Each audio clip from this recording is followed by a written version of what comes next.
मित्रों, तुलसी में घर का ऐसा जल भूलकर भी मत चढ़ाना, पूरा घर कंगाल हो जाएगा, घर में गरीबी आ जाएगी।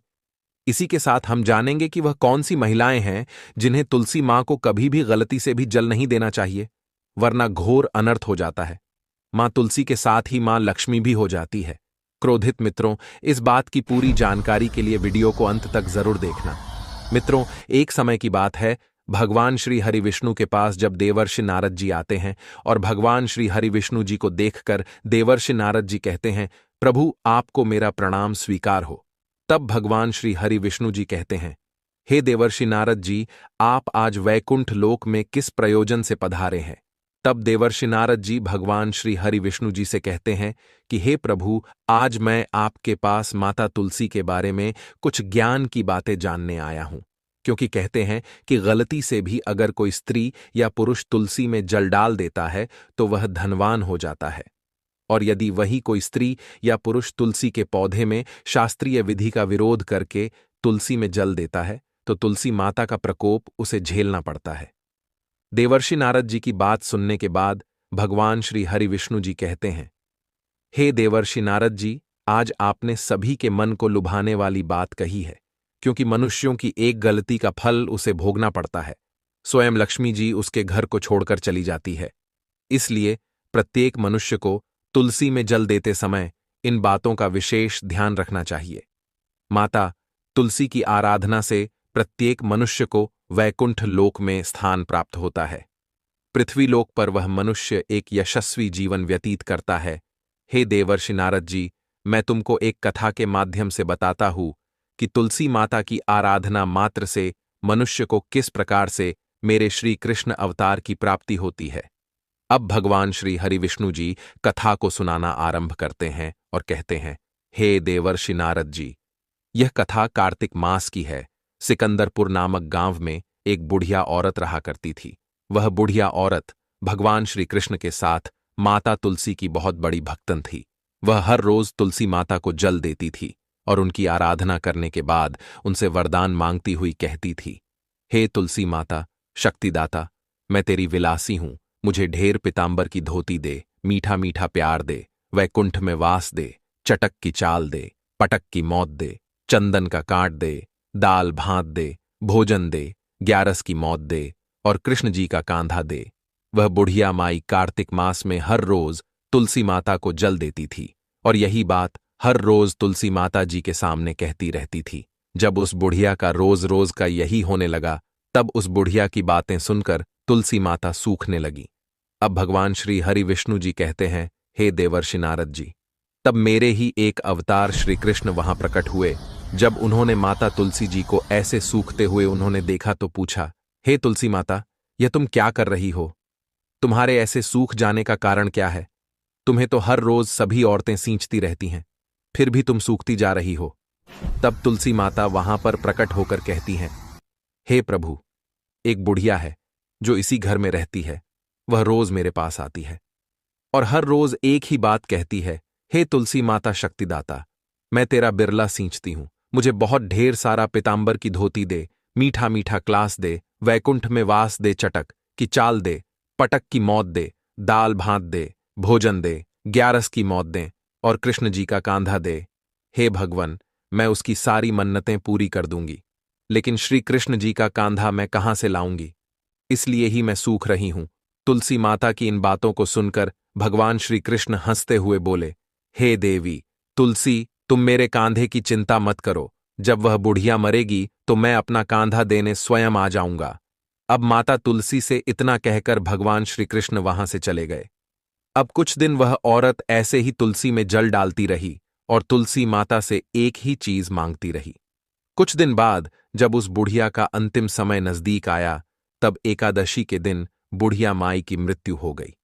मृत्यु के बाद जब वहां सब लोग इकट्ठा हो गए, जब बुढ़िया माई को अंतिम संस्कार के लिए लेकर जाने लगे, तो वह बुढ़िया माई किसी से उठ ही नहीं रही थी। वह बहुत भारी हो गई थी। सभी आदमी बहुत परेशान थे कि अब तो बहुत बड़ी मुसीबत आन पड़ी है, अब क्या होगा। जब भगवान श्री कृष्ण को इस बात का पता चला तो वह पृथ्वी लोक पर एक 12 साल के लड़के का रूप लेकर वहां पर जा पहुंचे। जब वह वहां पर पहुंचे तो उन्होंने वहां पे जाकर सभी आदमियों से कहा, अगर मैं इस बुढ़िया के कान में एक बात कहूंगा तो ये बुढ़िया माँ हल्की हो जाएगी और आप उन्हें उठा पाएंगे। सभी लोगों ने लड़के को नादान समझकर वहां से हटाना चाहा, परंतु एक बुजुर्ग ने उस लड़के का भेष बदले हुए भगवान श्री कृष्ण से कहा, तुम कह लो, तुम्हें जो कहना है। तब लड़के के रूप में भगवान श्री कृष्ण ने बुढ़िया माई के कान में कहा, बुढ़िया माई मन की निकाल दे, ले पीतांबर की धोती ले, मीठा मीठा गिलास ले, वैकुंठ में वास ले, चटक की चाल ले, पटक की मौत ले, अब ले श्री कृष्ण जी का कांधा भी लें। यह सुनकर बुढ़िया माई हल्की हो गई। भगवान श्री कृष्ण ने बुढ़िया माई को कंधा दिया और बुढ़िया माई को मोक्ष मिल गया। अब भगवान श्री हरि विष्णु जी कहते हैं, हे देवर्षि नारद जी, यदि भक्त भगवान के प्रति अपनी भक्ति न्यौछावर करता है तो उसे भगवान अपना कांधा देने आते हैं, जैसे उस बुढ़िया माई के साथ हुआ था। वैसे ही तुलसी माता की पूजा करने से माता तुलसी की अनन्य भक्ति मिलती है, उसके साथ ही माता लक्ष्मी का आशीर्वाद प्राप्त होता है। अब भगवान श्री हरि विष्णु जी कहते हैं, हे देवर्षि नारद जी, प्रत्येक मनुष्य को अपनी आस्था पर पूरा ध्यान रखना चाहिए। आप जिसकी पूजा कर रहे हो, उसे अपना मान रहे हो, उस पर ध्यान देना चाहिए। मित्रों, चलो अब मैं आप सभी को तुलसी में कौन सा जल डालना चाहिए और कौन सा नहीं, मैं उसके विषय में बताता हूं। अगर गलती से भी शास्त्रीय विधि के विपरीत तुलसी में जल अर्पित किया जाता है तो उसके भयंकर परिणाम भोगने पड़ते हैं।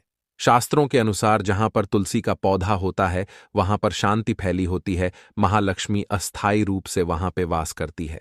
जो मनुष्य सही तरीके से तुलसी जी का पूजा पाठ करता है और सही देखभाल करता है तो सदैव के लिए महालक्ष्मी उसके घर में अपना स्थान बना लेती है। लेकिन तुलसी के कुछ वास्तु नियमों को ध्यान में रखना आवश्यक है। ऐसे में उन वास्तु नियमों के बारे में जानना बहुत ही आवश्यक होता है। मित्रों, अब मैं आपको तुलसी के कुछ नियमों के बारे में बताता हूं। नंबर 1, नियमित तौर पर तुलसी के सामने अपने हाथ जोड़ने से व्यक्ति के सभी पाप खत्म हो जाते हैं।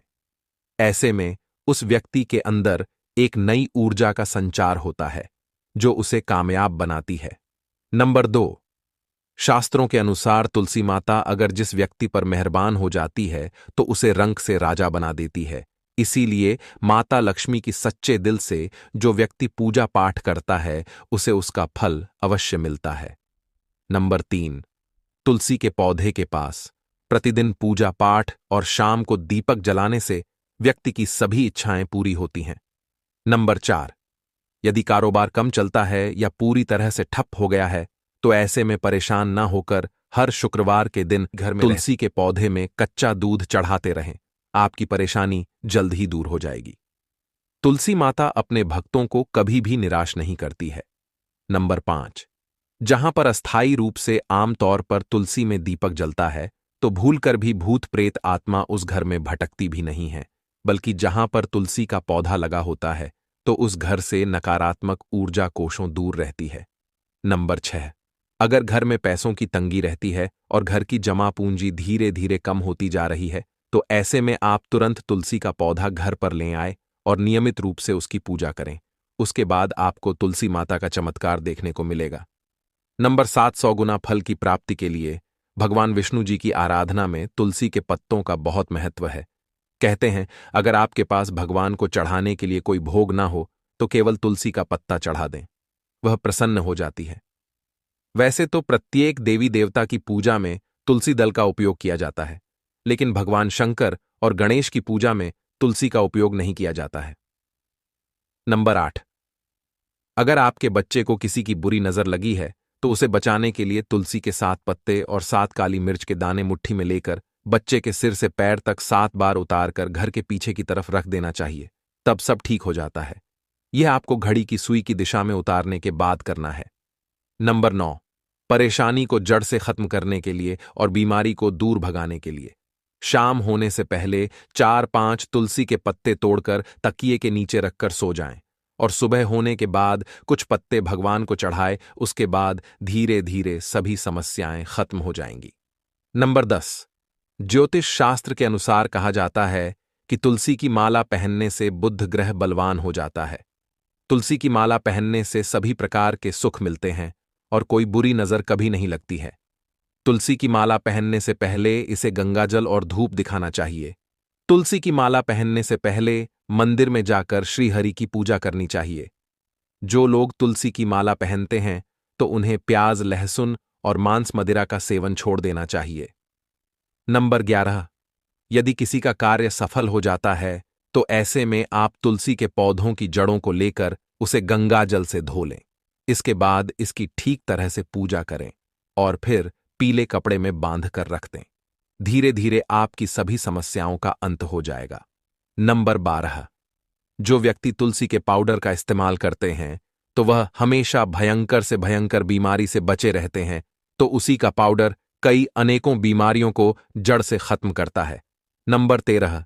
जो व्यक्ति सच्चे दिल से तुलसी का विवाह करवाता है तो सभी देवी देवताओं की कृपा उस पर बरसती है। तुलसी माता सदैव उसके साथ रहती है और उसके हर बिगड़े कार्य को पूरा कर देती है। नंबर 14। वास्तुशास्त्र के अनुसार तुलसी का पौधा लगाने के लिए उत्तर दिशा या उत्तर पूर्व दिशा या फिर पूर्व दिशा का चुनाव करना चाहिए। नंबर 15। तुलसी का पौधा ऐसे किसी भी दिन घर पर कभी भी ना लाएं। उसे हमेशा बृहस्पतिवार के दिन ही लाएं और सुबह के समय ही लगाएं। और ऐसे में गलती से भी तुलसी को नीचे ना रखें और ना ही गणेश की प्रतिमा को तुलसी के पास रखें।